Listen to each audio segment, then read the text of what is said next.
Hey, everybody, and welcome back to the Positive Male Role Model Podcast. I'm confident no matter how this episode lands with you guys, I'll be proud of it. And I'm still your host, Austin. A quick funny disclaimer: this episode is going to contain a lot of extended sports metaphors, like more than usual.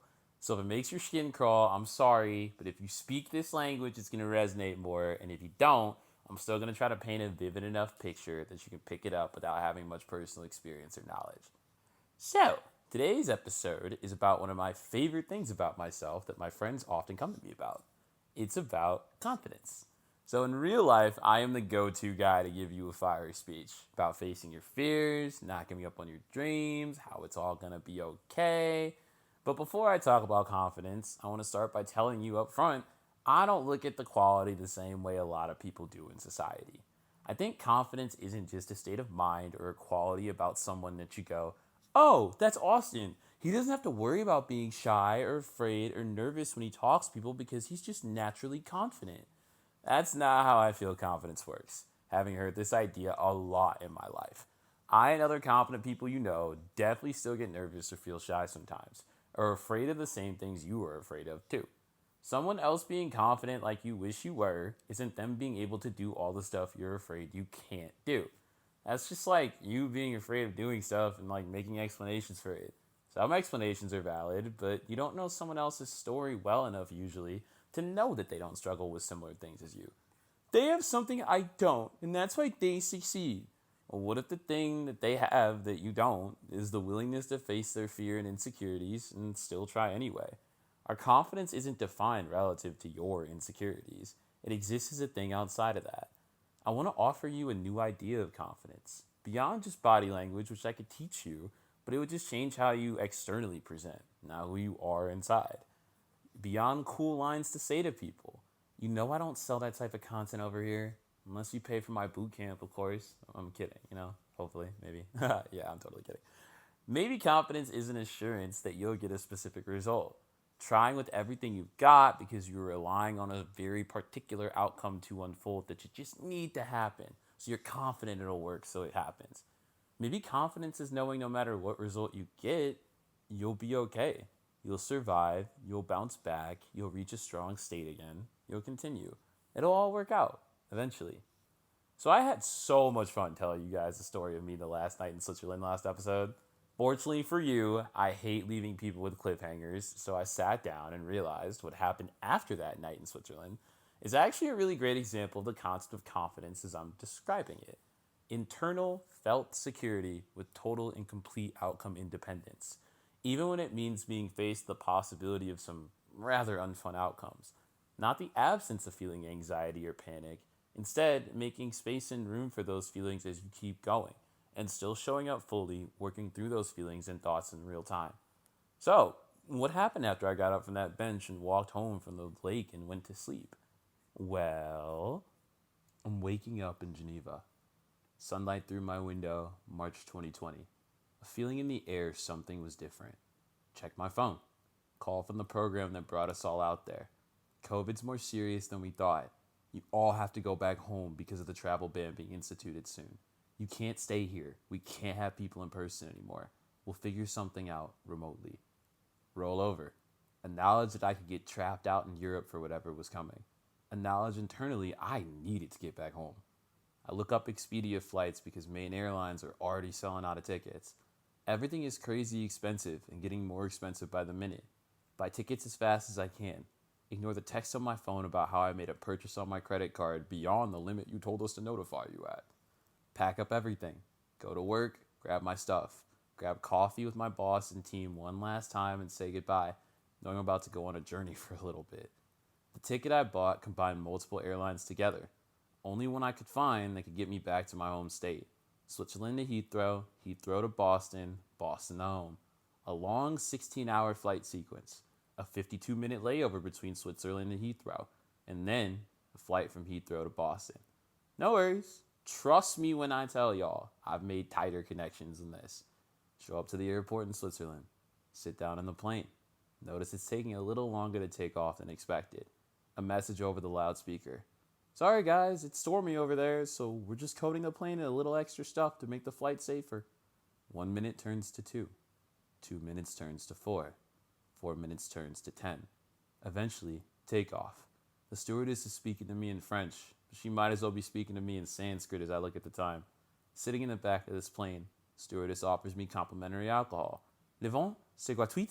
I ask, knowing in America I'd have to pay for a wine glass. Oui, oui, monsieur, c'est gratuit. The red of the cab salve, matching the perceived color of my internal mounting anxiety. Plane ends up touching down, 15 minutes late. Okay, I have to sprint, but where to? Check the ticket and my boarding pass. I'm landing in Terminal 1. The plane of Boston I need is taking off from Terminal 3. Sprint through the terminal, realize I have to take an interterminal shuttle, and it's late. I get this internal sense I'm not going to make it. Go to the gate of my flight. Sorry, sir, you're going to have to go to the booking station. Welcome to bureaucratic hell. You need the purple paper to get the blue paper, and the blue paper guy is over there. Am I in Heathrow or the DMV? Regardless, I go to the booking station. Soft red lights. London in the background through the airport window glass. Climbing and descending escalators like I'm ascending and descending levels in a castle. See a long line at the booking station.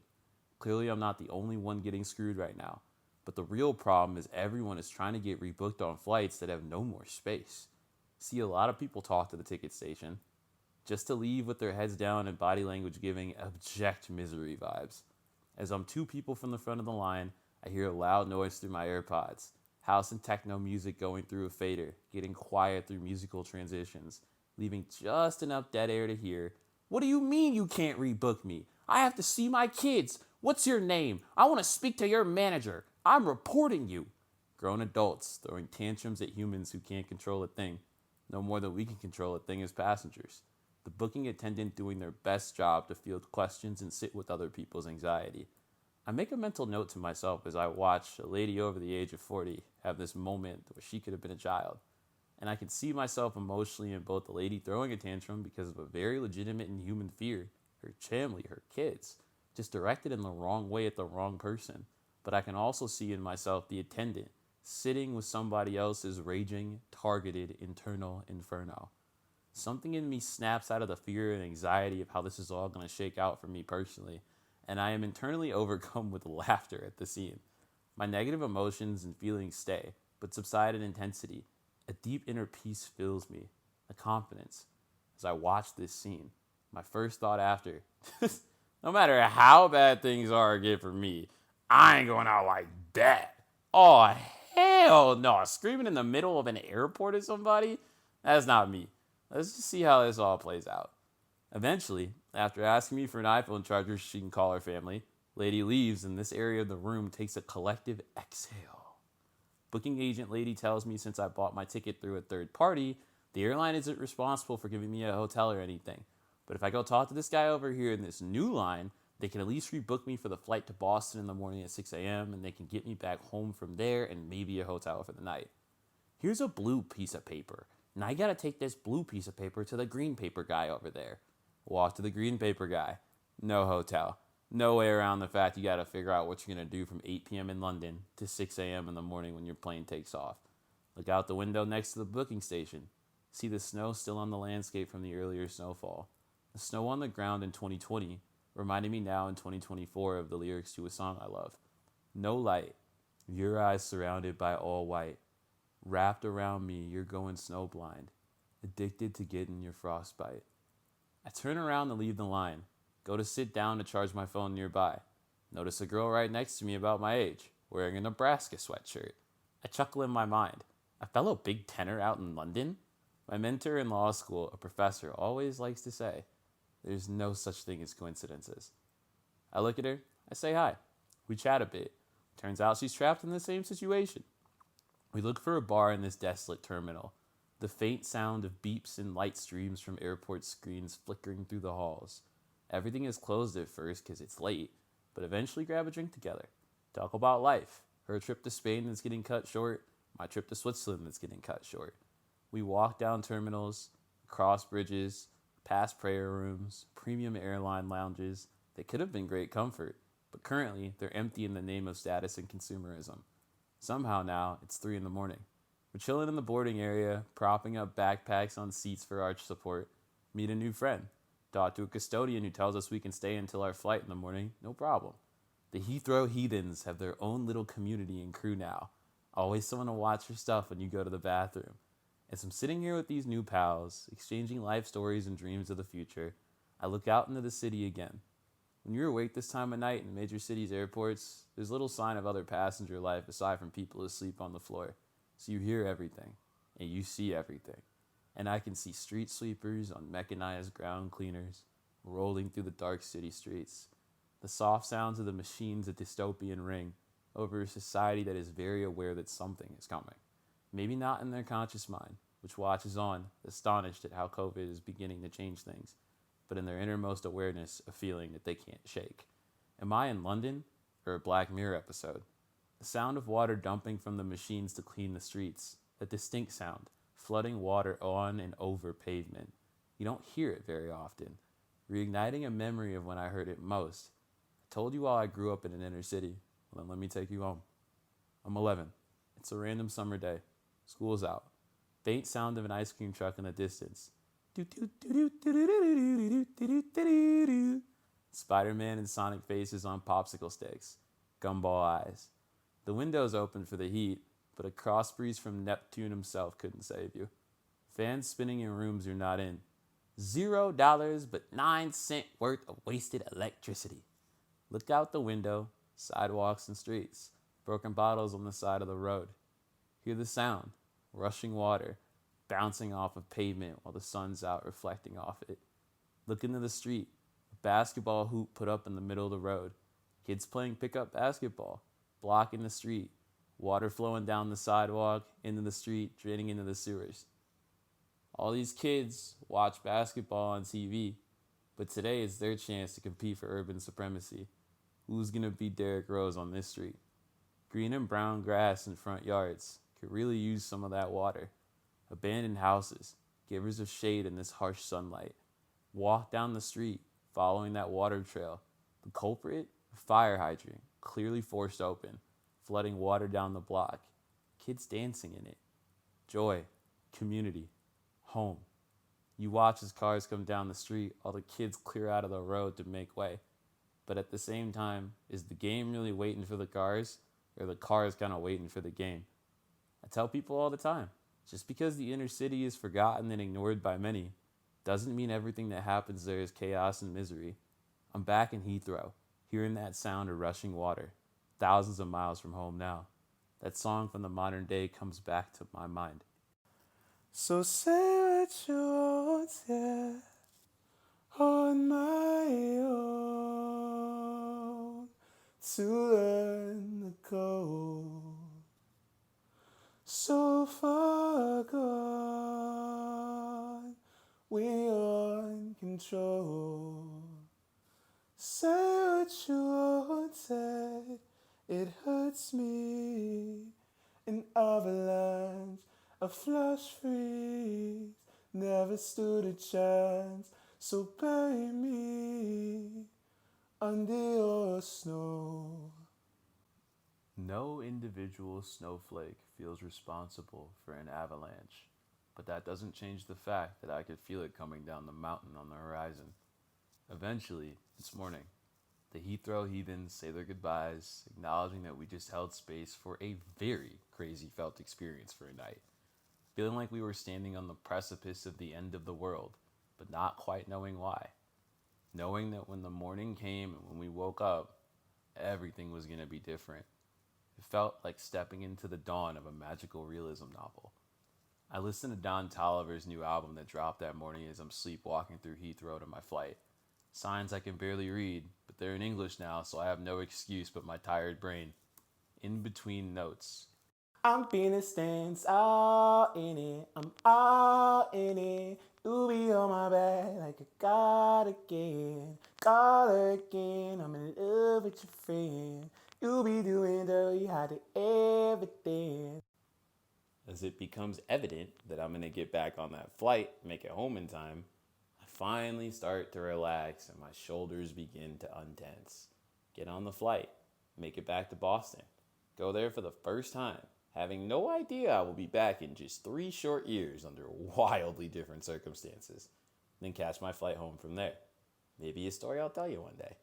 Obviously, I can tell you, if I lost my confidence in those moments, lost my cool, spiraled in uncertainty in the worst possible time to do it, I probably don't make those new friends, some of whom I still talk to every once in a while, and one of whom is probably listening to this podcast right now. I probably don't think about how strangers can help each other in times of need and times of darkness. I probably don't smoothly get from point A to point B, even when all hell is breaking loose. Calm and confident in a crisis, laughter in the face of undeniable absurdity from the universe, surrender to the sublime, trusting your preparation to face the challenges in front of you, however they may show up. True confidence. I think it's more than just a quality. I think it's a state of mind, combined with a state of being, the presence of a specific feeling in one's most innermost awareness, sometimes manifesting as thoughts. Thoughts like, everything is going to be okay. I'm going to figure this out. This might get messy, but we'll get to the other side. Let's just see how this all plays out. Confidence isn't the strength of your own internal guarantee that you will achieve or reach a specific outcome. It is an acceptance that no matter what outcome results, you will continue, you will be fine, and you will be able to handle it. I will say, among many things I count as my blessings in this life, my superpower, one of the things that makes me different from not everybody, but a lot of people, my willingness to let things develop. The patience to see how things that initially may seem kind of doomed can often somehow fall into place as time goes on.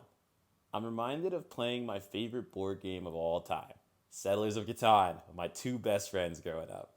We place all the resource tiles on the board first. Then we place the number tokens on top of the upturned hexes, but we put the numbers face down so you couldn't see what the numbers were until you flipped them all over. Me and my one friend would always look at the resource hexagons without the numbers flipped over and ooh and ah over what we thought would be the most contested and valuable spots on the board. A wheat, ore, and sheep spot all in one settlement? That's gotta be the spot to be no matter what numbers slip over. And our other friend, Trevor, would always look over at us while we were doing that, and he would sigh a little bit, roll his eyes softly, chuckle at it all, and go, don't get too settled on what you think things will be when you only have a limited amount of information at the start. Let's see how the numbers flip. Then we flip over the numbers, and that wheat, ore, and sheep spot that we were oohing and awing over before the game now has like the lowest probability of producing for you because of how the way the numbers flipped changed the board. Oh, we don't want to settle there. It's like a 2, 3, 4 spot. I thought this was going to be the big one we all fight over. And then we look over in that one series of spots we totally thought would be useless. Yeah, now that one's going to dictate how the game plays out. It's like playing poker. Sometimes you can't fold at the first 3 cards. You got to see how the last cards, once flipped, changes everyone's final hand strength. Wait for the river. The confidence I'm speaking of in life is the willingness to wait for the river before you fold your hand. You might be down 10 in a March college basketball game after 38 minutes of play, but there's 2 minutes left on the clock. And if you watch March Madness, you know a lot can happen to change things in the last 2 minutes of a game. How long can you hang in the pocket before you scramble for fear of being sacked? A lot of people get overwhelmed from a place of fear and self-sabotage to make that fear go away. At least that way things end on their own terms. I used to do this. Back in the day, I fumbled many a bag, but I couldn't let the fact that I fumbled a bag before make me identify as a professional bag fumbler. Nah, sometimes you just drop the ball. That's just life. The most confident and successful of us have all dropped the ball at least once before. We've all thrown an absolute duck, complete pick six material, throwing across your body on a broken down play, running right and throwing left. What defines you isn't your mistakes. It's, do you mentally collapse and stop playing after you throw that interception? Or do you get up, center your mouthpiece in your mouth, grit your teeth, walk back into the huddle, set yourself to take the snap, look forward towards the end zone, and clap? It's not placebo. It's the absence of limiting yourself. You were strong. How heavy do you think the emotional lift is if you are using some of your strength to push in the opposite direction of progress? Can you get out of your own way? Can you commit to trying your best with everything you got, no matter how hard it gets? No matter how much initial success you are or aren't getting, can you let yourself win? So, like, could this entire story have not been okay? Of course it could have been not okay. But even then, I'd be okay. I'd figure it out, eventually, at least. I'm getting back home. But what if it didn't work out eventually? Well, okay. That means there was nothing I could have done then. In which case, how can I be mad? Might as well just accept it. There was nothing I could have done. I did everything I could. Left it all on the court. Didn't win. That's life. To be confident in what you can achieve is to sometimes be wrong. Not even always because of your capability, sometimes because of your capability, sometimes because of events outside of your control, sometimes because of things you could not plan for, no matter what you did, sometimes because life just screws you, man. Sometimes because you count on variables going your way that just don't go your way. To fail and to be swallowed by it is natural. Sometimes if you chose to be optimistic, it'd make the difference. Sometimes we have to open up and accept vulnerability. Sometimes we have to stand back up and accept that we rested in the river of self-pity. The rock bottom is normal. Life is a wild journey, man. I don't like feeling weak, and I don't think anyone really does. But it's one of those states, feeling weak, feeling vulnerable, that your life would probably be better served if you learn how to accept instead of running away from it. When it's just your time to sit in the dentist chair and have your procedure, you gotta go through it. Shout out to my dental best friends out there, by the way, listening. That one's for y'all. But yeah, I could give you a list of affirmations to read to yourself about confidence and tell you to read each one in the gym in between sets, teach you how to rewire and recondition your brain, associate confident ideologies and worldviews with the endorphin release of physical exercise, feel good ideas paired to feel good chemicals. I could even tell you to pick your favorite role model, channel their ethos and energy, ask yourself what they would do in tough situations, and try to do the same. Mine were Derrick Rose, Allen Iverson, and Muhammad Ali. I am the greatest. I said that even before I knew I was, as the quote's been on my phone lock screen since I was in high school. But I'd rather give you the mind state of confidence, knowing the physical representation of it flows naturally from a calm mind. You're not the worst things that have ever happened to you. No, on the contrary, you haven't even seen yourself do the best things you're capable of yet. Your best days are ahead of you, not behind you. And that's where I draw my confidence from. Like I told you all in the first episode or two, I have lost more times than many people have even started. I've gotten in dark ruts and black holes and climbed out of dark night-esque gulags many a time. I've drowned in the water of the storm, washed ashore with the tide, and been born again. I've lost battles, whited out and ran, tail tucked between my legs, back to the nearest Pokemon Center of life. I'm not a teenager anymore, but I am still so young, so much before all beginning. But I can tell you, no matter what age, no matter how many setbacks, no matter how depressed I am, no matter how many losses in a row I've incurred to a point where I may have even forgotten how to win, I am one of the toughest competitors you will ever face if I'm motivated. Because it doesn't matter how many times you take me out or how much and how many times I've lost. All I need is one win. And I hope you're ready to get out of the way of a freight train when I get hot off that. So yeah, that's today's episode.